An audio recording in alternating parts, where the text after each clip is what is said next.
Yo, what's going on, everybody? It's your boy Naruto Explain here, bringing you guys another Boruto Naruto Next Generations discussion. Today, we're going to be doing another anime opening breakdown for Boruto Opening 12, which we just got with Boruto episode 282. With this opening, there aren't a ton of Easter eggs, but there's enough here to cover in the standard top 10 style that we normally do. And the manga Easter eggs that we do have in this are absolutely major, with one of them being the classic Naruto style, where the series has a theme of a ninja must see past deception. It's the same thing here with one of those references where you might think it's just a cool artistic choice, but there's something deeper at play here. So with that being said, let's jump right into the Easter eggs themselves. So coming in at number 1, the opening song itself is performed by Asian Kung Fu Generation, and if you're a huge Naruto fan, in particular of the anime, you'll recognize them from having done the music for Naruto's anime before, with them doing the anime opening for Naruto Opening 2, which is episodes 26 to 53, which is basically the tuning exams for the death portion of the story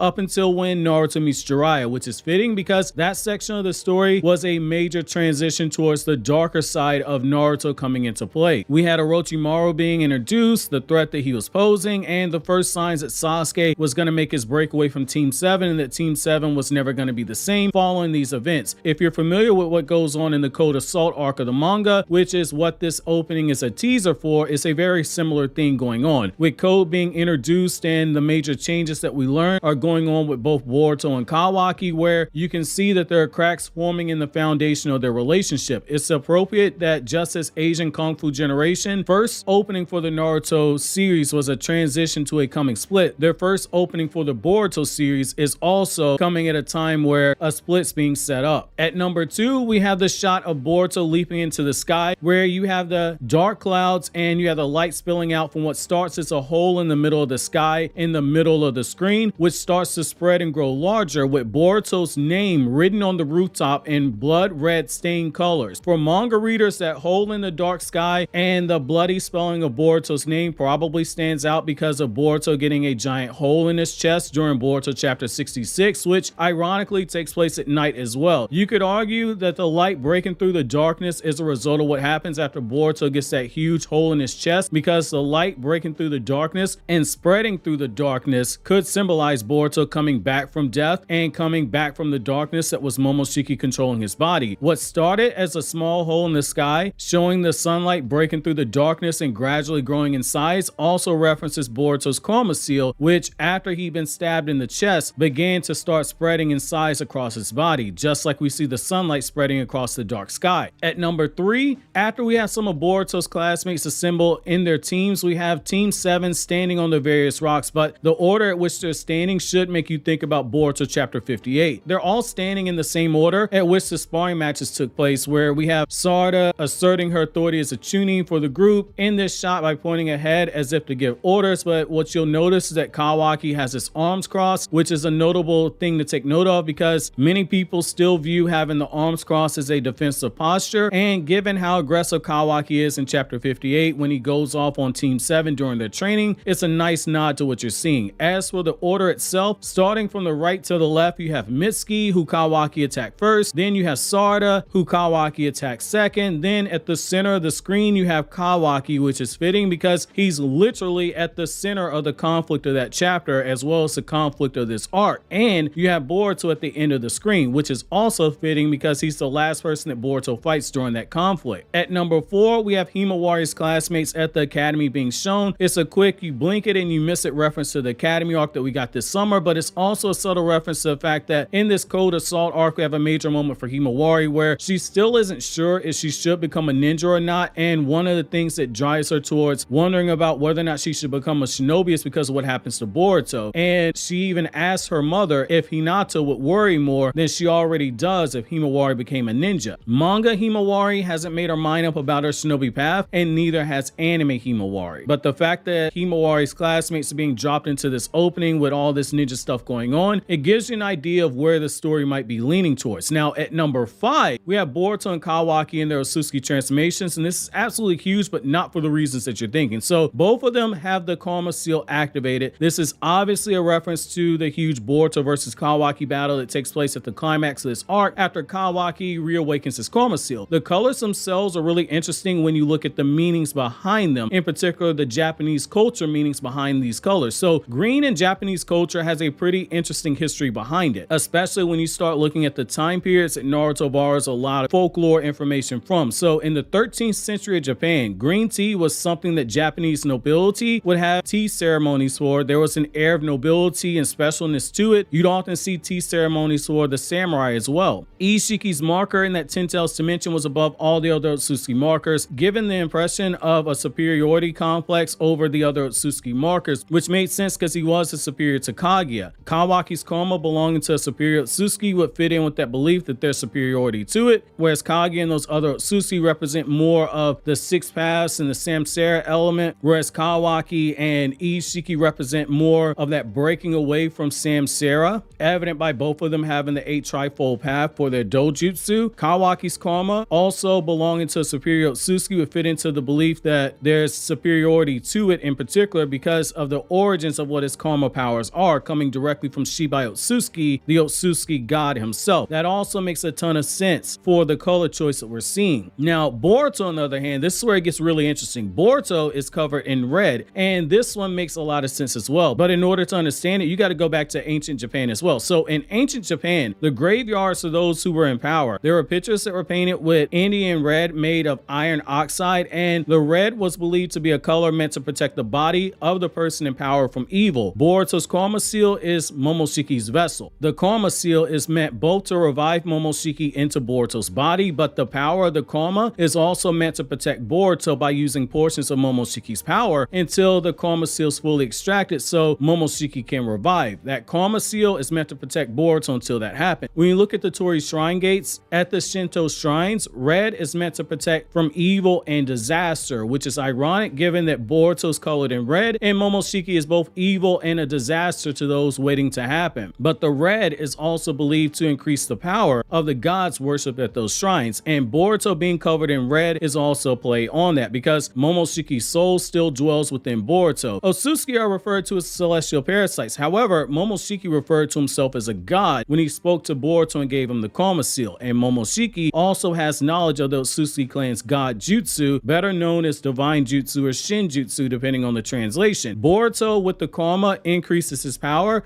and by extension, if Momoshiki revives into Boruto, Momoshiki also gets an increase in power when he returns due to the Otsutsuki continuously updating himself through the samsara cycle of life, death, and rebirth, and through consuming chakra fruits, which they themselves contain genetic material of a planet that they've harvested. And Momoshiki's made clear when he does revive into Boruto's body, he's going to harvest the Earth's chakra fruit. Now, another thing of note is that red during the Japanese Civil Wars that took place between 1467 and 1568, it was seen as a color of strength to the samurai, which makes the contrast to Kawaki so fitting because both of them have colors that have some link to samurai in Japan. At number 6, we got another huge deep cut here. So the spinning disc that we see where Code is sitting on a bed is a big Easter egg because it directly links to Ada without Ada being shown. Ada is one of the antagonists of this arc. Ada's powers via the Sharingan allowed her to see all things in the present and the past up to 16 years ago when she was born. She compared her powers to that of a surveillance camera, being able to monitor different cameras and rewind them to see the events of the past from a different angle. Security footage oftentimes is backed up digitally in the modern era, but there are still companies that burn that data onto disk and store them away. Before the modern era of the internet age, this was commonly done with disk or with floppy disk, which is also fitting again, given the fact that all the car inner members, including Ada and Damon, they have tech puns for their names, which I've broken down in a whole video breaking down the tech puns behind all the car inner members' names. So at number 7, we have Ada and Damon being shown, the two new antagonists for this arc, cyborgs like Kawaki and Code, but the difference is that these two are siblings. However, when you see Ada's Sharingan, you also see Code reflected in the eye, which goes back to Ada's powers, being able to see all things in the present and past, and the fact that Ada in the manga was watching Code long before she was ever set free by Code. That's something you see here. At number 8, we have a throwback to the vessel arc of Boruto where you see the car drones and the machine puppets that were used by Ao. The big thing here is that it's the one connection to Car, potentially showing the manhunt for the Car outer members that we know is happening during this time in the anime, because we still haven't reached the point in the manga timeline where the outer members have been rounded up for the most part, but also somewhere Konohamaru's crying in shame because whereas he was unable to destroy any of those puppets, a fatigued Kawaki destroyed them with no issues in the vessel arc, and even here here you see Denki and Awabe bodying those drones as well with no issues, but that's enough Konohamaru slander. Konohamaru lives matter. Now at number 9, we have Ishiki's chakra cubes being summoned from the Daikokuden dimension, which is both an in-your-face reference to Otsutsuki powers being used on the battlefield by Kawaki to aid Konoha, but it's also a reference to the fact that Kawaki will eventually use those powers in battle against Boruto in this very same arc. At number 10, we have all the Otsutsuki as we've been introduced to them in order in real life, not in the anime continuity, but in the order we've seen them. Starting with Kaguya, who we first met in Naruto Volume 71, Kenshiki, who we first met in Boruto the movie in 2015, and then followed up by Momoshiki, who we met in Boruto the movie in 2015, and then we see Urashiki, who was supposed to be in the Boruto movie, but we didn't officially meet until Boruto's anime debuted the character, and then we have Ishiki Otsutsuki, who we first met in Boruto's manga. However, the real thing about this shot is that we see Code, Ada, and Damon here because each of them has a deeper Otsutsuki connection. Code has Ishiki's defective karma seal and has inherited Ishiki's will, and both Ada and Damon have powers that come directly from Shibai Otsutsuki's DNA,